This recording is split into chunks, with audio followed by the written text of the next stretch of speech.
And you often hear people when they're speaking about marriage, even at weddings, keep Christ at the center. Yeah. And it's like, yes, Christ is going to be at the center of this marriage. We're going to make him the center. But practically, how do you do that? How do you do that? What does it look like? What does it mean, actually, keep Christ at the center? Yeah.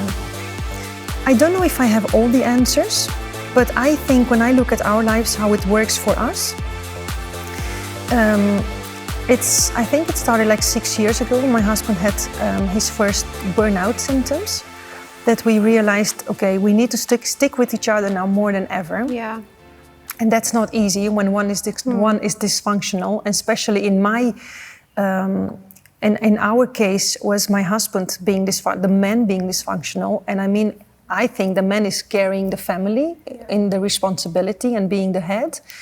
I had him always very high because I actually fell on his faith. I thought his faith was to me like, man, this is it. And that was what I felt on before I actually fell in love with him. I loved his faith. Wow. And when that appeared to be under fire, it was really like, okay, what now? Because he was carrying us. Yes. So then that's when we got to the point, okay, but Jesus should be carrying us, not him alone. And that means I also need to step up. Yeah. So in that period, I really prayed a lot. I think the basic of every marriage should be prayer, especially for believers. I think without prayer we can really not do anything. So like in everything, if it's a simple thing, a character issue, or something where you think here we don't agree or we don't fit even, I think prayer should be. Pastor Prince always says the man is the head and we are the neck, turning the head. Yes. At one point the Lord said to me, you're the neck, you're turning your husband towards faith or not, through your prayers. Sure. So when he's in a bad space, for instance, in a bad place, I'm the one through my prayers, being the neck, turning the head towards Jesus. That's so good. So then practically what we did from then, and still do it now, every single morning, rarely when one of us has a very early meeting that we don't manage, then we would do it in the evening. Yeah. But we start with talking. What's your day like? How did you sleep? Especially because he's still fragile. We connect like, what are you looking up to? What did it do with you hearing that last night, or looking up to a certain something you need to do? So we talk through the day. And we end up with communion, and we end up with prayer every single time. And the funny part about that is that it's connecting us as well. So, we always talk about a triangle with the partners and Jesus and having the connection with all of us. That's the part where it really connects us to Jesus. So then going into my day, knowing we are connected, we are connected to Jesus, we took communion for the day, then it also helps when I see behavior in myself, but also in him. I mean, we're still not, you're still human beings. And it doesn't mean, I can see things which could be good, but they do something with me. And I could think, I don't like that. It could do something to my flesh or... So would you commit to doing that? Regardless of the situation. So, for instance, maybe say there was an argument or you're not on the same page in that day or in that moment. I'm sure we've all had days like that being married. And it's really not what you feel like doing. It's not. Because, it's all good and well going, hey, let's pray together. Let's do communion, my love. Yeah. But when you are not feeling it, it's like, I'm not going to suggest it if he doesn't. Yeah. And, No, but when it becomes a habit, I have it beside my bed. Yes. It's always just beside my bed. I have the crackers in a little box. And I always get, every 2-3 days, I get a fresh drink. So it's always there. We don't start the day before doing that. And I think the advantage of doing it in the morning is that you just had a night of sleep, So even if you had an argument in the evening, you can still sleep it out. Even if you haven't resolved it, no one said sorry yet, let's go to Jesus. Yeah. And I think And I think that's so powerful because it actually just breaks the pride down, breaks your walls down, just receiving that forgiveness and righteousness from what Jesus did at the cross. And it's not going to be solved immediately. I mean, it's not like you're going to feel afterwards all rosy it's and all fine. let's make love, you know, it's all good. But it's a start. It's a start. It's a start, and it's connecting you with Jesus. And it's so funny. I mean, we had lots of mornings when we started with, it's not an argument, but really an intense talk, you know, and then I could say something because my head is already busy with my whole day, you know, what do I have to do? And then think, oh yeah, you need a bit of attention. Then I look to him, I think, okay, I quickly say something thinking that will do, you know, and he's like, you're not here. I'm like, I have my day, you know. That sounds like my day every day. But we are living in a, but I actually think love is a choice. Yeah. It's not, you know, you start with the butterflies when you're just getting to know each other, you know, you're in love, you just got married, or before you get married, it's all butterflies and it's all, oh, I cannot wait to see him. But I mean, you get to sleep beside him, you get to smell him in the morning, you know, you get to go to the toilet and think, ooh, we're real people, you know? Yes. So it's not going to be that butterfly feeling anymore. No. That will change into a choice. Yeah. And I think it's an everyday choice we need to make, both the men and the women. You know, but now we talk with the women. I think it's a choice. We wake up in the morning and we think, okay, we just had an argument. We just had a bad night. Whatever it is, Lord, I believe you put us together. Then I'm going to go for it. Yeah. So it's a choice we constantly need to make. Otherwise, the devil will just grab us. Because if you go by feelings, you know, you can, I mean, you could go fat or whatever, you know, things that you think you used to look so much better. and I think, you know, even in marriage now, like divorce is an option for people. It's always there. If this doesn't work out and they don't change or they don't do this, you know, I'm just going to walk away. It'll be hard, but it's my option. And actually, it can't be an option. No, and it can't be something on the shelf at the back of your mind. Like, if it doesn't go well, it's there. No, it needs to be gone. Yeah. And, you know, you've made this commitment to each other, and no matter how hard it gets and how many times you disagree and arguments, you're going to work through it. And it's that commitment because there are no other options. No, but unless there's abuse or something like that, that's obviously different. But if it's just not getting on and you're not on the same page, you guys can work through that. Yeah, we can work through that. I think you need to, for yourself, also for all the ladies, for yourself, you need to settle once and for all, is this the husband who the Lord gave me?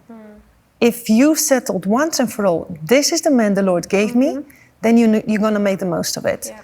And it's really up to us. Yeah. No one is going to do it for us. Yeah. No one. And I always say, I'm not preaching to the men, you know, I'm not going to tell the men what to do. We need to stick to our part. Just do your part, knowing this is the husband the Lord gave me. Yeah. So, and I think that is something that us women like to do. We like to fix. Oh yeah. And we like to change. Yeah. And we see all the issues in our husbands and we go, no. We need to sort that out and we're going to fix it and we need to. And really, it's not our job. Our job is not to fix or change our husbands, even though we see things we don't like, even though we see things that need to be changed. Our job is not to do that. And so often I find myself and many women stepping into that role and then marriage becomes so hard, so difficult. And the husbands end up feeling like they're always being judged. Yeah. And it just becomes, it's stepped out of that blessing and flow because Christ is the one that brings the change and the restoration in our lives, not us. I have such a funny example about that. Yeah. Because I told you we were married without knowing each other. Yes. So years later, I found what my love language actually was. I didn't even know in the beginning. I didn't know about love languages. It's already 18 years back. So here we are, married, just married, really getting to know each other. I mean, seriously, we were married. And then I was back in Romania after 2 months. He calls me and he says, what is your full name? Because he had to fill in some papers. Yeah, seriously. So, because also I'm foreigner to him. So he was like, I just want to get it right. What is your full? I thought, we were married for 2 months already, you know, don't know my name.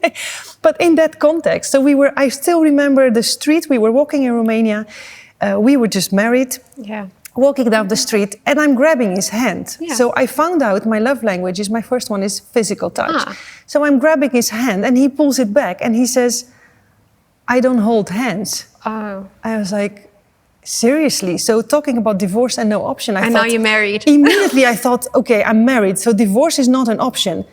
But what now? I mean, for someone whose love language is physical touch and Romanian, I mean, our blood is just like boiling warm, you know, it's just who we are. So we hug, we hold hands, it's normal. And he says, I'm not holding hands. Seriously, Tara, in that minute, it felt like my world fell apart, because I thought, to me, this is big. Yeah. I feel loved by this. And now you immediately don't feel loved. I don't do that. I thought, how is this going to work? So then I told him, okay, but I like that. And then I told him twice.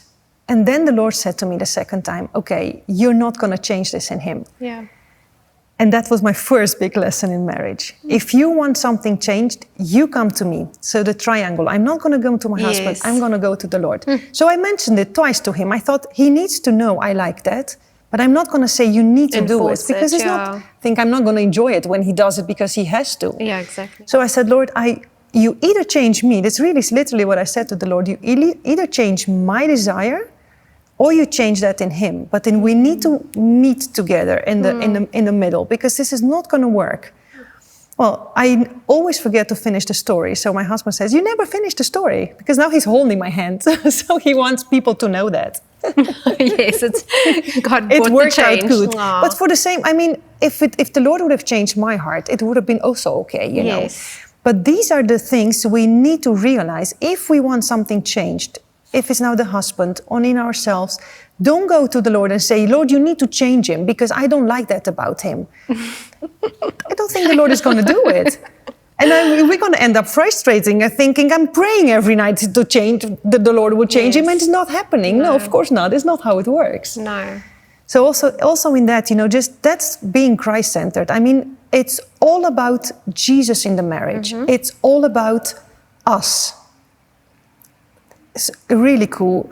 Maybe we need to talk about it later also in submission. But I heard someone saying submission is submitting to the mission. And he said, what is the mission? We together, husband and wife, we have a mission together. It's not about me and I, it's not about you, it's about us and we. So constantly, it's about us. We are doing something. Yes. Even if you're going to preach, we are there together. Yeah. You know, I'm supporting you how I can. God sees you as one. Exactly. God sees you as one. So in that also, we together, so even if your husband doesn't believe, because I mean, there are a lot of women who are out there who says, my husband doesn't believe. Yes. How can we have a Christ-centered marriage when my husband doesn't believe? Yeah. Well, I think this is so cool. What the Bible says, through your attitude as a woman, not pushing him in any way towards faith, but through your attitude, you can win him over to Jesus even. Sure. So I think we can pull that also if your husband does believe, but he's not behaving maybe how you would think he should behave as a Christian. You know, he's not busy with the word or whatever. You know, it can be so many different stages of what we think this is not working if he's not behaving how we think it's normal that he behaves. I think also through our attitude. So it's not just winning the husband over to Jesus, but I think it's also winning him over to be deeper into Jesus. So I think our attitude as being the neck is really that quiet spirit, you know, without yelling and pointing fingers. And I mean, my goodness, how many times did I want to yell and tell him everything I think? I sometimes say it, but not to him. Sometimes I just find a place in the toilet and I say, Lord, why? There's so many men out there, why this one?